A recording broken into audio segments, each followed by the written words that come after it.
Hello guys, ayan, mayroon tayo rito, Honda ADV 160. So si Sir dumayo from San Luis, Pampanga. Kakabitan to natin ng Zenlo na M5 Plus. At syempre, bracket by Nelson. Let's papakita natin yung bracket natin. Huwag nakatulong yung bracket na yan. So, demo natin yung bracket. Matigas ba? Ayan, tingnan natin yung bracket. Ayan, oh. Sa paso. Okay na. So, ganun katigas yung bracket natin. Kasi kaya siya matigas. Stainless na powder coated yan. Nakatuloy sa chassis. 304. Dual arm. Ito yung dual arm. Ito. Ayan. Dalawa yan. Tapos capsule hole. Nakatuloy sa chassis yan. Tapos 304 stainless. Maski magnetin yun, hindi siya dumidikit. Hindi yan yung low grade na stainless. Yan yung high grade kasi 304 yan. So, maski matagal na, di siya kakalawang. Tapos, ginawa namin black, pinowder coat na black. Para decente pa rin. Para hindi siya pansinin dito sa inner fairings ng motor. Tapos, ginawa natin dyan yung wiring niya, no, ating nose splicing ng electrical tape. Saka, gagawa natin yan ng passing. May passing switch pa yan para maganda. Diyan na may passing. Bracket. Ayun, yung passing. Tapos makita ko na yung parang wiring kami. Yung busina namin naka-bracket. Explain ko kung bakit naka-bracket mamaya. Tapos ito, yung relay namin. Mga naka-bracket din ito. May bracket yan na stainless.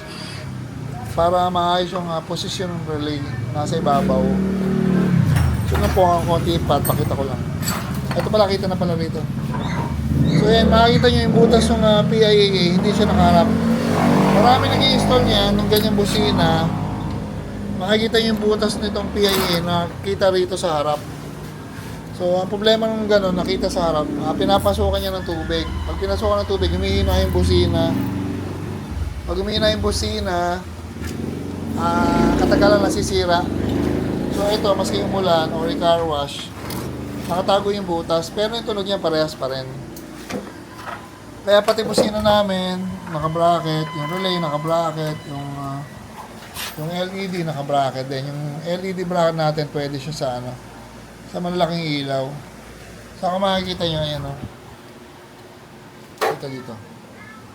Hindi siya nakalabas kasi ito yung pairings niya, meron pang pairings siya, no. Yung ilaw niya, hindi siya ganong labas, pero maganda yung forma niya, nasa side, naka-drop ng konti. Ayan. Ngayon, pwede natin i-test yung ginawa natin sa Honda ADV ni Sir. So, pwede sa video, Sir, no? Malala mo natin si Sir habang busy si Pat. Ayan. Ano po ba name ni Sir? Pablo. Pablo, Sir? Taga San Luis, Pampanga. Kapampangan ka, Sir. Saan mo po nalaman shop namin, Sir? Nirecommend nung pinsan ko, dito rin nagpagawa.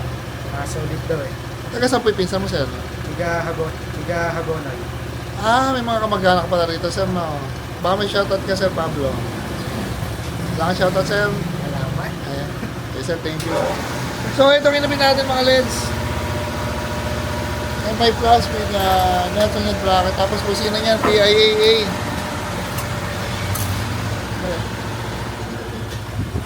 Okay.